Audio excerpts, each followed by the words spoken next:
নমস্কার দর্শকগণ, ANMO scientific agri farming YouTube channel আপনাদের সকলকে স্বাগতম জানাই। নিত্য নতুন সমস্ত প্রকার চাষের ভিডিও পেতে চ্যানেলটি অবশ্যই সাবস্ক্রাইব করে ডান দিকের বেল আইকনটি বা ঘন্টা চিহ্নটি প্রেস করে রাখুন, কারণ সবার আগে আপলোডেড ভিডিও আপনার কাছে পৌঁছে যাবে।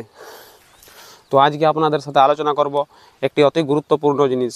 বর্তমানে যারা শশা চাষ করেছেন বা শশা চাষের সাথে যুক্ত আছেন, তারা অবশ্যই শশা চাষের সমস্ত আমার পরিচর্যার ভিডিওগুলো দেখতে থাকুন, আপনাদের অবশ্যই কাজে আসবে এবং উপকারে আসবে। তো যাদের শসা গাছের বয়স মোটামুটি 30 থেকে 35, 40, 45 দিনের মাথায় রয়েছে এবং গাছে ফুল ফল আসতে শুরু করেছে, তো আপনাদের গাছ যদি অসুস্থ অবস্থায় থাকে সেক্ষেত্রে পরিচর্যা কী, এবং গাছ যদি সুস্থ বা ভালো অবস্থায় রয়েছে সেক্ষেত্রে পরিচর্যা কী। তো আজকে আপনাদের সাথে আলোচনা করব। আমার গাছ দেখতে পাচ্ছেন, চারিদিকে সমস্ত গাছেই প্রায় সুস্থ, তেমন কোনো ইনসেক্টের আক্রমণ বা তেমন কোনো ফাঙ্গাল ইনফেকশনের সমস্যা দেখা যাচ্ছে না, সমস্ত গাছেই প্রায় সুস্থ আছে। তো এই রকম গাছ সুস্থ রাখার জন্য আপনারা কি কি পরিচর্যা করতে পারেন সে বিষয় নিয়ে আলোচনা করব। আপনারা অবশ্যই এই পরিচর্যাগুলো করে রাখুন, আপনাদের গাছও সুস্থ থাকবে। তো যদি আপনাদের গাছে তেমন কোনো ফাঙ্গাল ইনফেকশন না লেগে থাকে বা আপনাদের গাছ সুস্থ আছে, কিংবা হালকা মাঝারি অতিরিক্ত কুয়াশার কারণে ডাউনি মিলডিও, পাউডারি মিলডিওর আভাস আপনারা বুঝতে পারছেন, বা পাতার মধ্যে কালচে লাল বাদামি বর্ণের দাগ বুঝতে পারছেন, তবে সেক্ষেত্রে আপনারা ব্যবহার করতে পারেন ধানুকা কোম্পানির M45, যার ডোজ হচ্ছে প্রতি 15 লিটার জলে 30 গ্রামের মতো। এটা যদি আপনারা হাতের কাছে না পেয়ে থাকেন, আপনারা ব্যবহার করতে পারেন বায়ার কোম্পানির এন্ট্রাকল। এটি হচ্ছে খুবই একটু কার্যকর ওষুধ, যা প্রিভেন্টিভ অ্যান্ড কিউরেটিভ দুটো স্টেজে কাজ করে থাকে।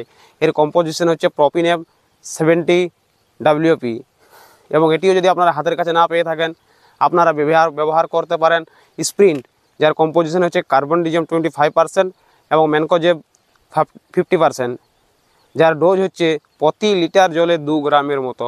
আপনারা 15 লিটার ট্যাঙ্কিতে ব্যবহার করতে পারেন 30 গ্রামের মতো। এটাও যদি আপনারা হাতের কাছে না পেয়ে থাকেন, আপনারা ব্যবহার করতে পারেন ক্রিস্টাল কোম্পানির বেবিস্টিন, যার কম্পোজিশন রয়েছে কার্বনডিজম 50% WP ফর্মুলেশনে। এর ডোজ হচ্ছে প্রতি 15 লিটার ট্যাঙ্কিতে 15 গ্রাম হারে। তো আপনারা অবশ্যই গাছকে সুস্থ রাখতে, স্বাভাবিক রাখতে এগুলো আপনারা ব্যবহার করে রাখুন। কারণ আপনাদেরকে আরেকটা কথা বলে রাখি, এই ওষুধগুলি খুবই কার্যকরী বা অতিরিক্ত হাই পাওয়ারের মেডিসিন নয়। আপনার গাছে যদি বিভিন্ন ধরনের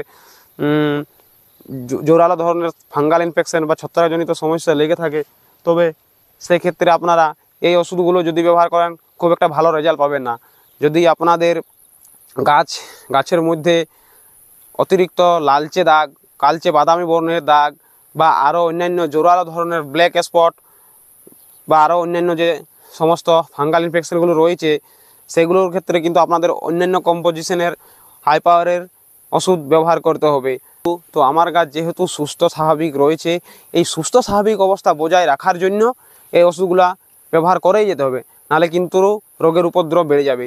এই ওষুধগুলো চেষ্টা করবেন আপনারা 7 দিন অন্তর অন্তর ব্যবহার করার, ঘুরিয়ে ফিরিয়ে।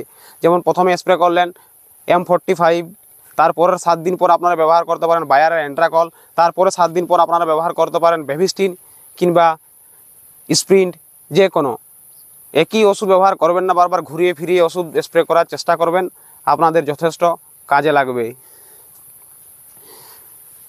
এবার বলি, যদি আপনাদের গাছে বিভিন্ন ধরনের এফিড, জ্যাসিড, থ্রিপস বা সামান্য লেদা পোকা বা আরও সাদামাছি ইত্যাদির আক্রমণ বুঝতে পারেন, তবে সেক্ষেত্রে আপনারা ব্যবহার করতে পারেন অ্যাসিটামাপিড 20% SP ফর্মুলেশনে যে সমস্ত ওষুধগুলো পাওয়া যায়, যার ডোজ হচ্ছে প্রতি 15 থেকে 20 গ্রাম 15 লিটার জলে।